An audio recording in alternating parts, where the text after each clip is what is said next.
7.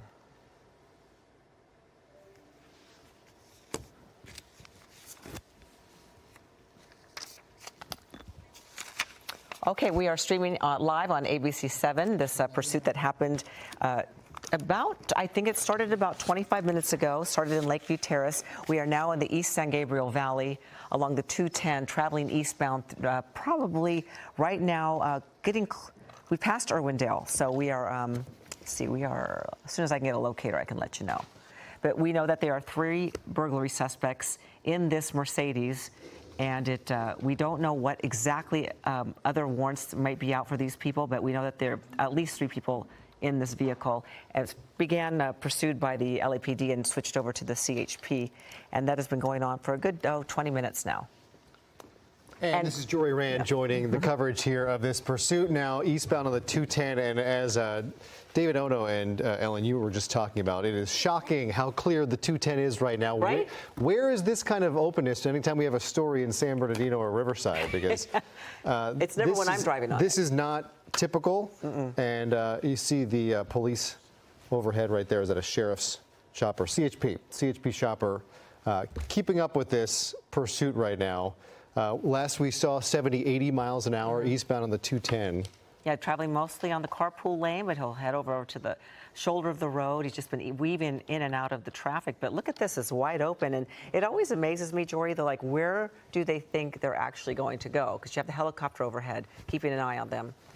Right. We know there are certain circumstances where helicopters are not able to fly. If you're around an airport, anytime you're in LAX airspace, you can get in trouble. If you go up and over the mountains and one of the mountain passes, that's another possibility. But not really, there's nowhere to hide here on the 210. And often when we see kind of more urban settings, often a car will stop and passengers will get out and flee. That's not happening here on a freeway setting either. So however many people are inside of this car, we know it is multiple people that they are pursuing suspects here, and we're not going to see them likely evacuate the car on the freeway. Although now we're starting to see some traffic pick up. Yeah, it's picking up there. We are apparently Lone Hill Road. I don't know what locator it would be. Still East San Gabriel Valley, obviously on the 210 eastbound, but definitely slowing down a bit. They've been able to stay in that carpooling, which has been pretty quick. Yeah, and it doesn't look like the glass is too tinted, so at some point we might be able to get a look inside the windows there of that car. Often you can see how many people are inside. You can tell what kind of state they are in, agitation, wild movements, gesticulations, things of that sort. But haven't thrown anything out of the vehicle yet. We often see that with pursuits. Wow, really slowing down. Yeah, down to 35 miles an hour, and you see, I think that's a CHP officer right behind. When the traffic was a little heavier, pursuing officers were pretty aggressive in trying to keep up, and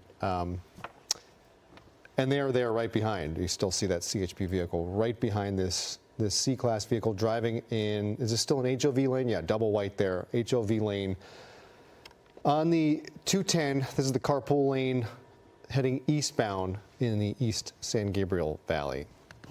And so on we watch to see what happens here. This is not a very eventful pursuit, but I would say that's what law enforcement would like to see. Probably better. Yeah, you don't want to see some of the dangerous maneuvers. Here we go. Tinted windows on the side, so it is difficult to see. Yeah, really difficult. Yeah, what is inside, who is inside, if there's any kind of weaponry, what their state of mind is, state of behavior.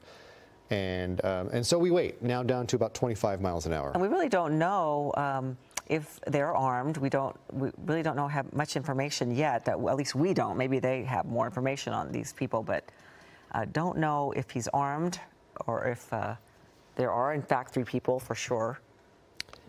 And so, forgive me, what was the last freeway interchange that they have passed here? Oh, gosh. Do we know? They should be coming up on 57. On the 57. Okay, so still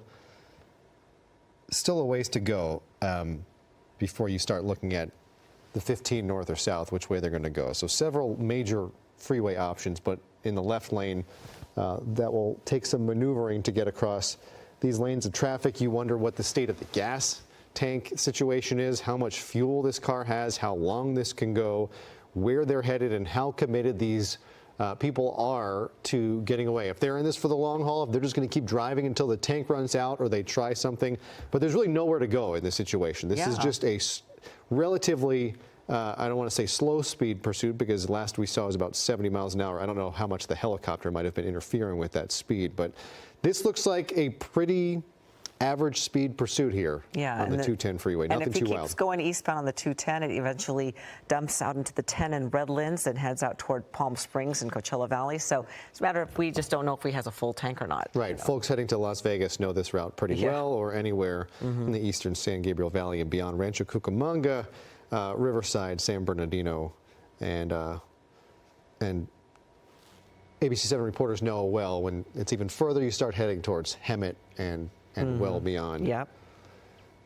70, 80. Wow. Okay. That can't be right. Is he going 83 miles an hour? Okay. Yeah. Sometimes the radar's a little hanky. I believe we have. Do we have Chris Christie standing by? No. Okay. En route. We should have Chris Christie momentarily here. Chopper 2, Air 7, another in our fleet, is headed that way. And so we wait. It does look like speeds have picked up a little bit, 80 miles an hour here, according to Air 7.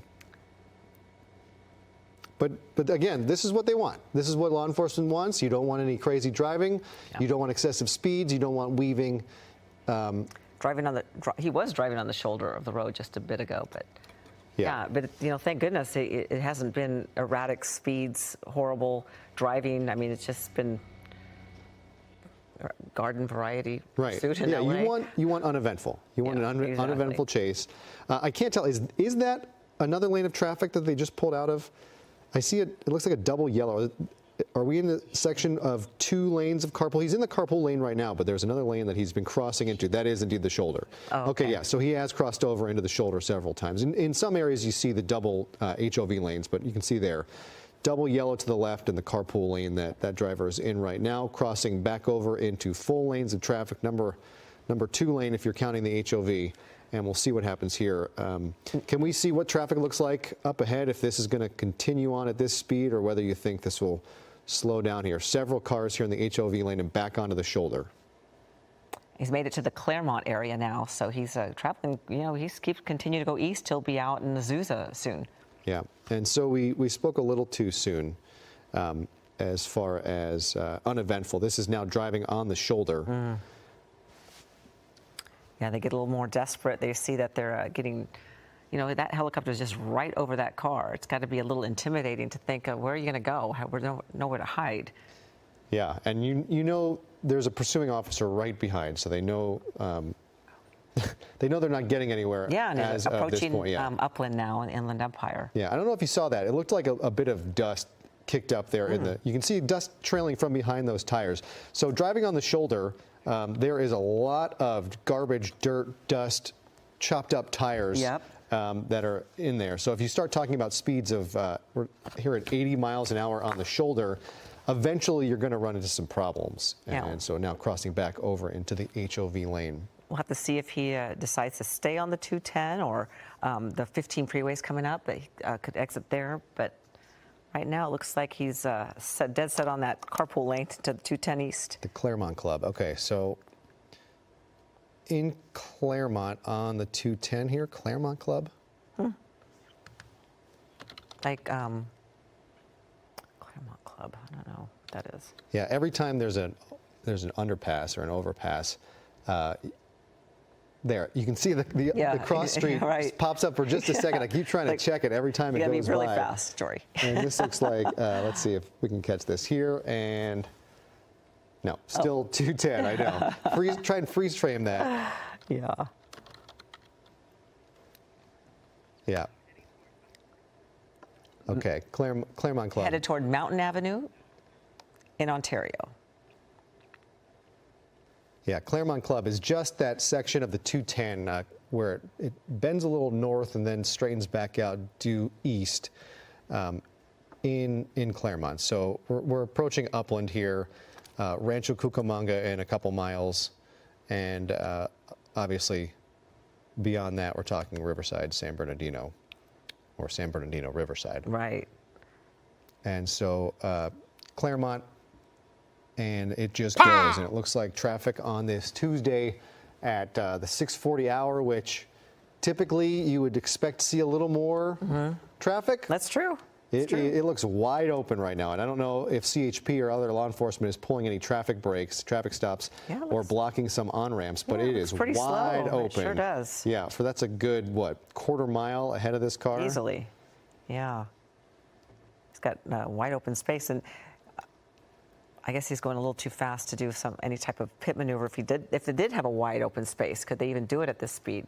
Yeah, you're talking about a serious risk of rollover miles and an flipping. hour. But again, I don't know if something just came off the car or whether that is just debris in the shoulder, but it looked like I saw a large piece of something. So I don't know if they were able to do any kind of spike strips at some point. No, nobody's seen that so far. So this is just debris that it's kicking up in the shoulder, and at speeds of 86, pushing 90 miles an hour on the shoulder, you can see pieces flying of debris. You always often see chunks of rubber from tires, just litter. Right. And sometimes we've seen it is approaching some traffic now, but we've often seen these suspects, throw stuff out of the car, especially if they've getting rid of evidence, if they are burglary suspects, but we haven't seen any of that so far. Yeah. Yeah, you also wonder about a stray nail or a bolt. Yeah, exactly. Any kind of, a large enough pebble can get in the tread of those tires and puncture. My family just experienced a punctured tire with a pebble this last week. Yeah, so it can do it at a high enough speed, hit at the right spot at the right time. You find a weak spot in the tire, it could happen. So it's still on the shoulder, right?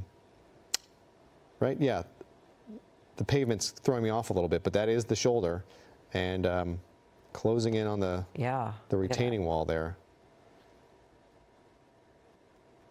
But just straight going. So you have to wonder what these cars, the drivers of these cars that he's passing are thinking. You see a car zip by you at 85 miles an hour on the shoulder. Yeah. That in and of itself can be dangerous. Seriously. How often if there's traffic do you just dip off onto the shoulder just to look around the car in front of you? That happens at the wrong time with a car going 90 miles an hour and you're talking about some serious trouble. Wow. Right now he's about 8 miles from the 15 freeway, so we'll have to see what they decide to do.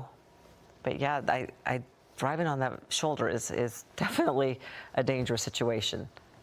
Yeah, could be problematic. And now in Ontario, on the 210, an unknown number of burglary suspects inside this car attempted pullover, and the car took off. Again, we don't know how many people are inside, what their state of mind is. Obviously, their state of mind in general is to get away. Yeah, exactly. And now pulling into some traffic And here. we do believe it's 3 burglary suspects, started in Lakeview Terrace, and now he's trying to weave in and out of traffic. Yeah, we'll see if there's an exit here. Perhaps they're making their way over to the right lane to get off the freeway.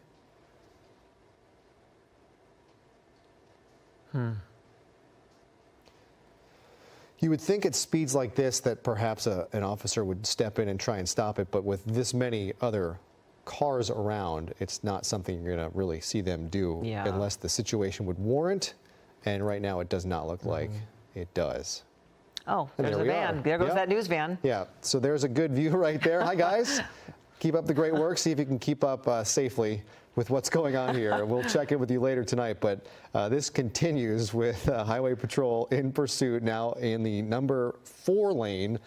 And again, we're waiting to see at Foothill Freeway if an exit is upcoming, but now we're crossing back over number 2 lane and back over into the HOV.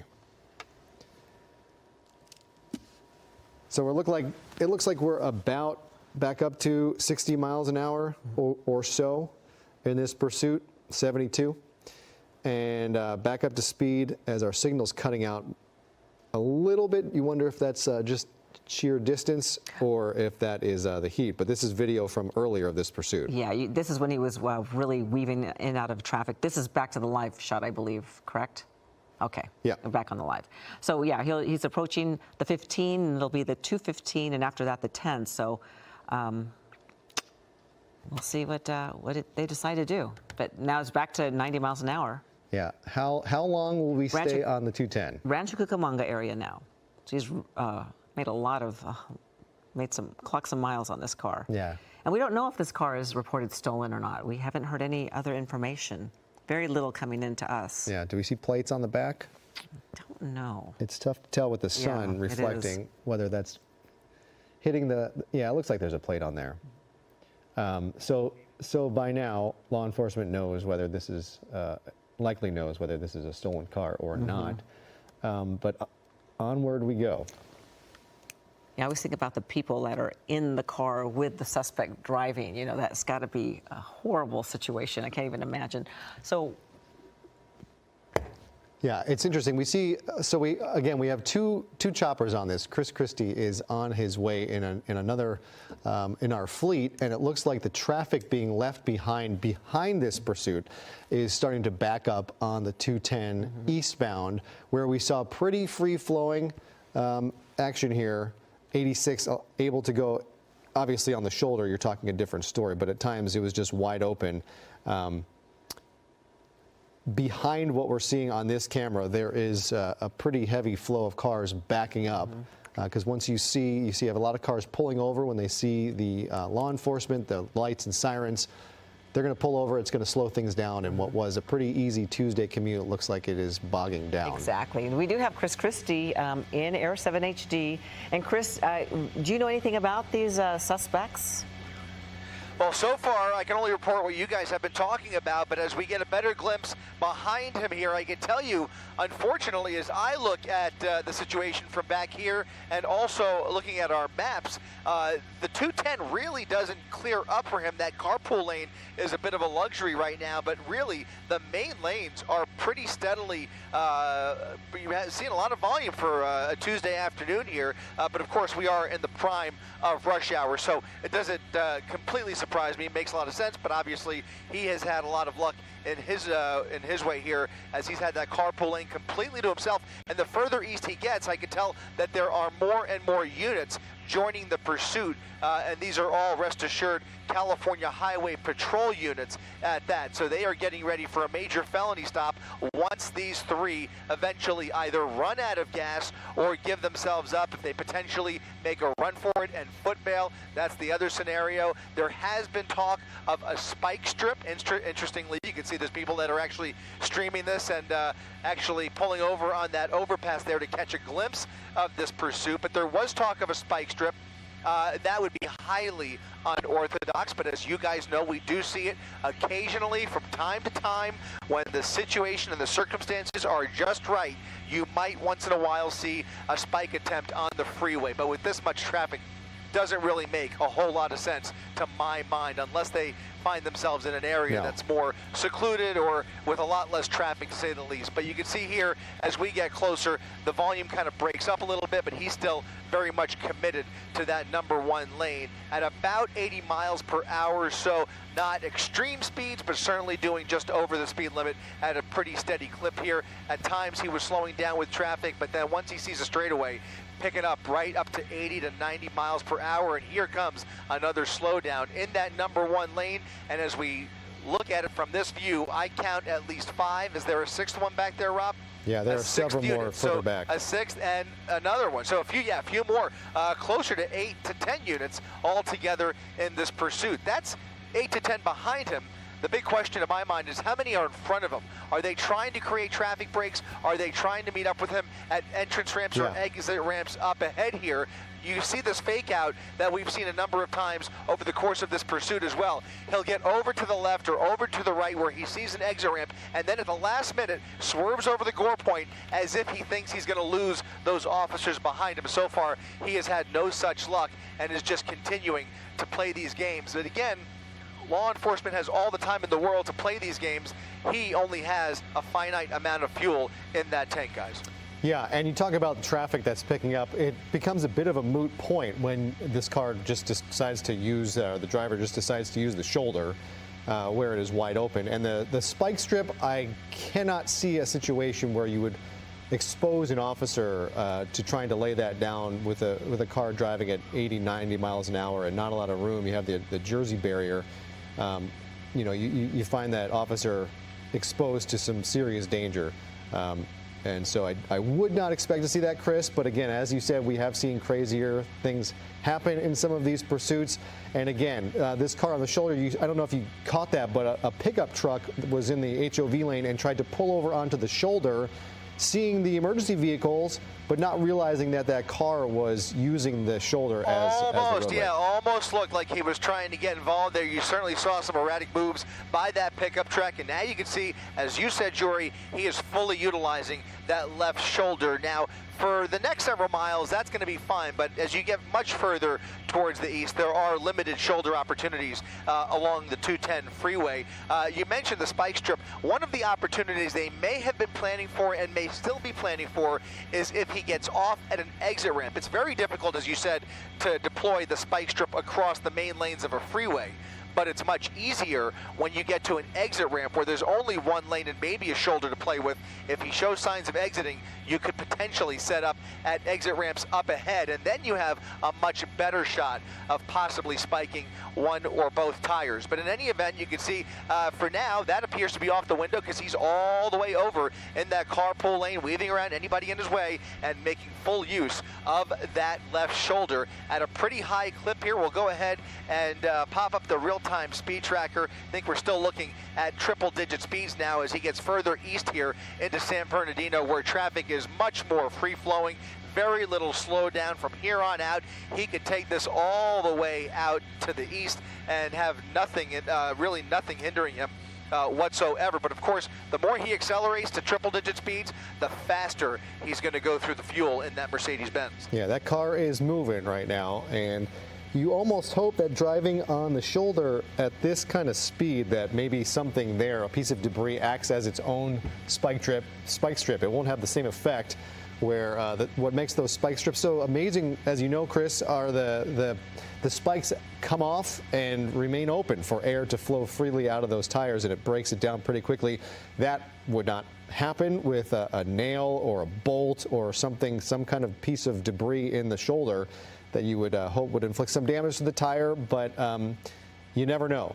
I don't know how often street sweepers come through and clear those lanes, but I know driving on our local freeways, there is often a lot of debris. Yeah, you're right about that, Jory. Run-flat tires can go a little bit further, but it would still hopefully have the effect of at least impeding the handling of the vehicle. The actual steering could change a little bit, and you could still see some benefits of a successful spike. But in any event, that's, like I said, for now, still off the table, but the number of CHP units dedicated to this pursuit is really catching my eye, and I presume that will continue as they continue to hand this off to neighboring agencies. Last I heard, this was Baldwin Park, but I believe that some of these units by now must be Rancho Cucamonga units that have taken over this pursuit and will continue this pursuit for a ways to go before we get closer to Palm Springs. And now you can see we're getting much closer to this Mercedes-Benz, which is very heavily tinted, almost illegally tinted, I would say, from my vantage point. Impossible at this angle to see through those windows. I am getting a lot of static in my ear. I'm not sure where that's coming from. If that's that might be you. Try UHF4. Let's just see. Stand by 1 second here. Still pretty bad. But anyways, guys, he now has that entire freeway to himself. If those units, by the way, are in a position where they are forced to pull back for whatever reason, which I don't anticipate, they do have that California Highway Patrol helicopter right above it all, calling the shots. So that helicopter overhead is calling out the speed and location, and those units on the ground can then concentrate on just continuing the pursuit at a safe distance without having to worry about a whole lot of extra communication or radio traffic. They're right behind them. They've got plenty of officers dedicated here, and now it becomes a much safer situation. Always safer on the freeway, but when you have a wide open freeway like this with not many other motorists in the vicinity, then you have the opportunity to get a little more creative, and it looks like he's getting off. This is 215, right? At the 215 freeway. That's the 215, and he will have the option here. I believe he still has the option of going, southbound. Now he's committed to this. committed to the southbound side. Something just flew off of that vehicle, or he may have just run something over. I saw some sparks there, but he is now committed to the southbound side of the 210 freeway, where, by the way, traffic remains relatively light here, but at least he's going to stay in the metro area of San Bernardino. He's not going to continue into the desert at this direction. He's going to go southbound on the 215 freeway.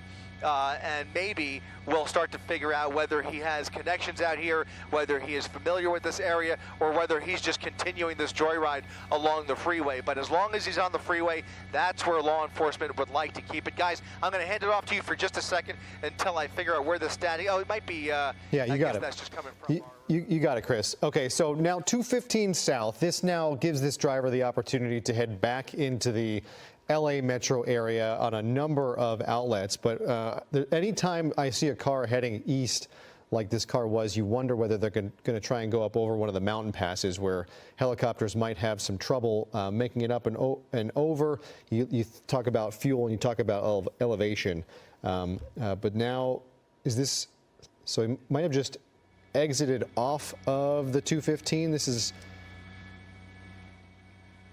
no, it wouldn't be the 10. We're still too far north, I think, for the 10. This might be the 66?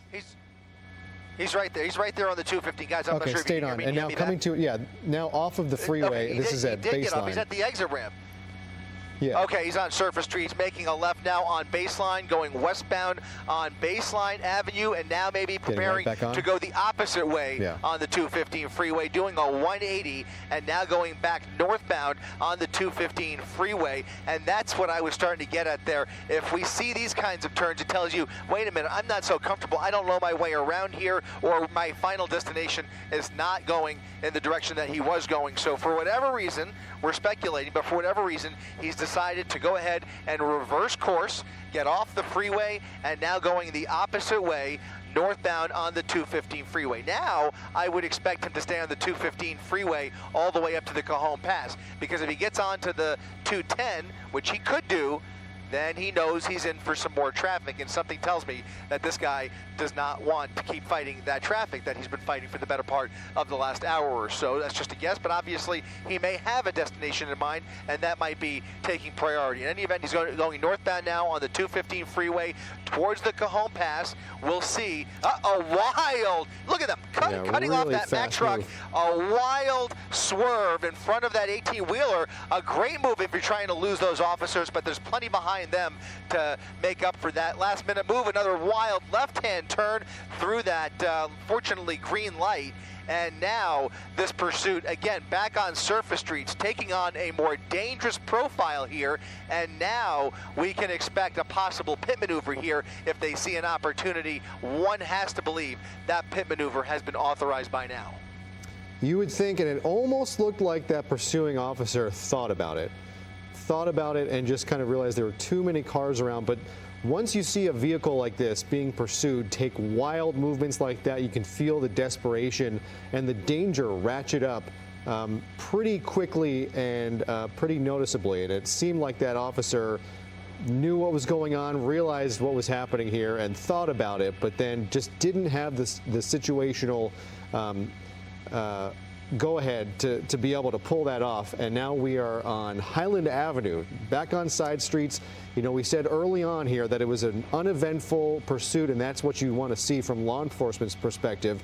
Blowing through a red light, it just turned green, but you see people there. I don't know if that was a baby stroller or a shopping cart, but you see people at intersections, and you have a car going this fast, Chris, you start talking about some real dangerous possibilities. You've got innocent motorists left and right, pedestrians. What was an uneventful pursuit may very quickly become very eventful. Here comes the pit right along the right fender there, and spinning that Mercedes out of control, doing a full 180 and disabling that vehicle for now. We'll see if there's anything left in the tank there. He has come to a complete stop. He is now facing southbound, face to face with these 3 CHP units. Head on now with his hands and arms in the air, driver getting out of the vehicle. It is over. maneuver for him. He understands that that vehicle wasn't going anywhere, and his time is up. The driver calmly giving up here, proned out, assuming the position right there in front of those officers, appears to be obeying the commands. But remember, there are two other suspects that we are aware of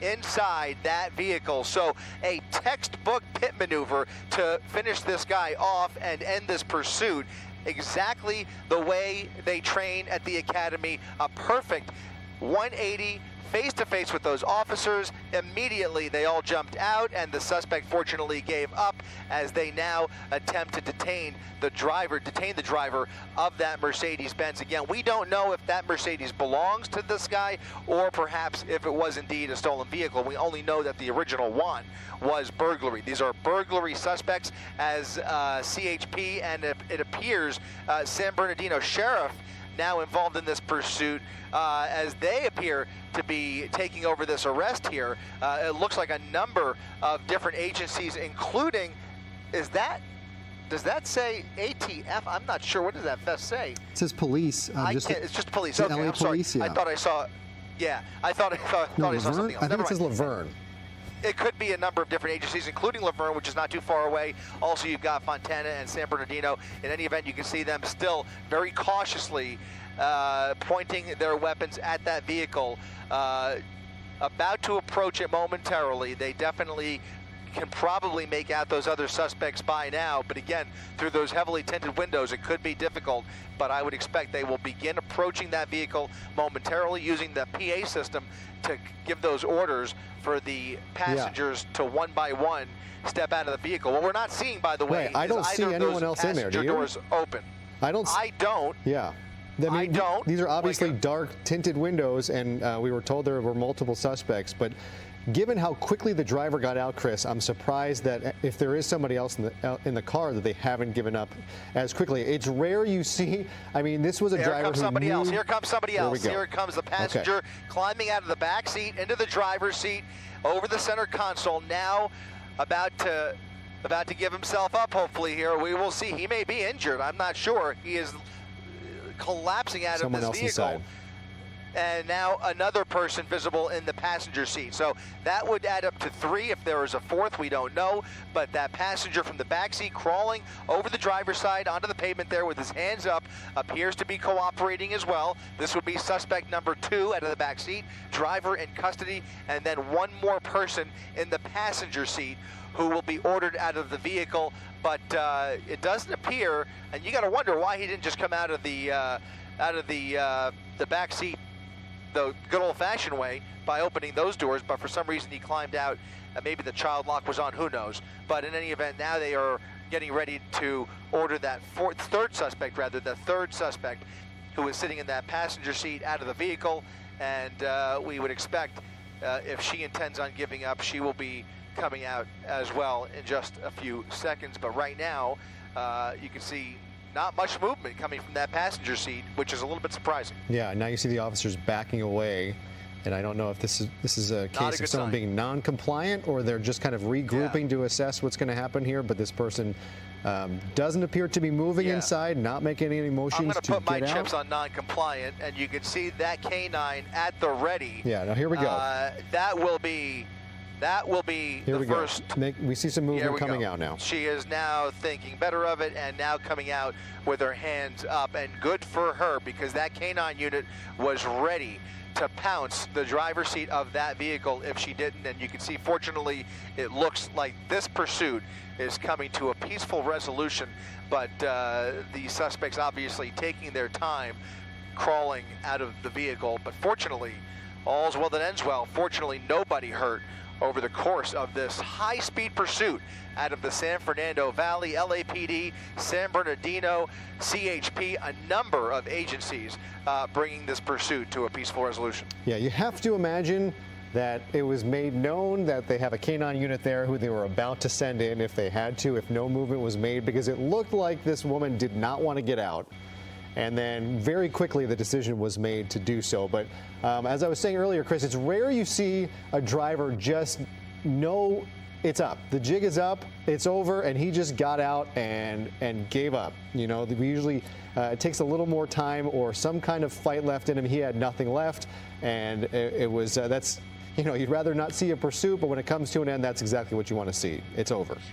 Yeah, exactly. Out of gas, literally and figuratively, immediately putting his hands in the air, because if he doesn't show his hands, the risk to his life becomes dramatically questionable. So the first thing that he did is exactly the correct thing, which was to show his hands and arms, put them up in the air. That's exactly what they were ordering him to do.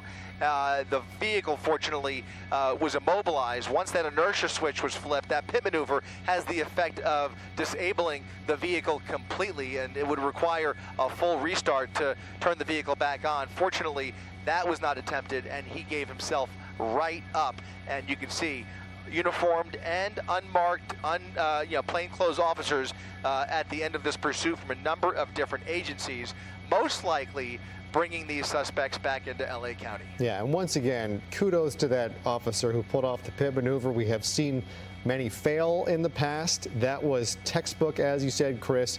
Perfect. You can see exactly where that car is lined up with the street lines. I mean, it was just such a perfect maneuver. It brought this to such a quick end, and you can see lined up there facing the opposite direction. Well done to that officer. That's right. One more for the CHP highlight reel, and 3 dangerous people off the road. Fortunately, what could have been so dangerous at the speeds that they were traveling and weaving through traffic.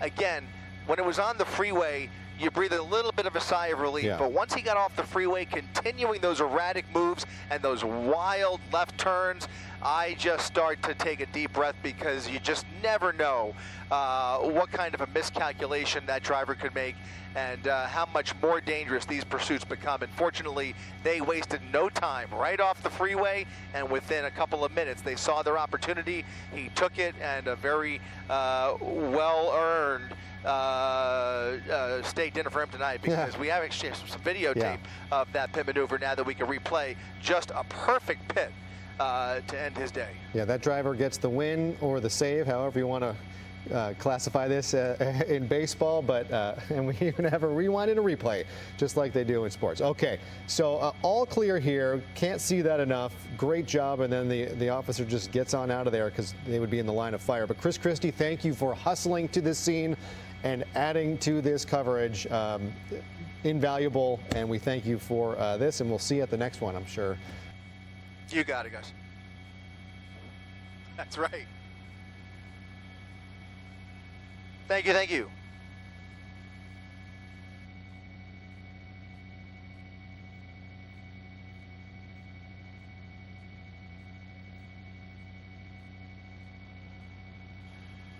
You got it, guys. No problem.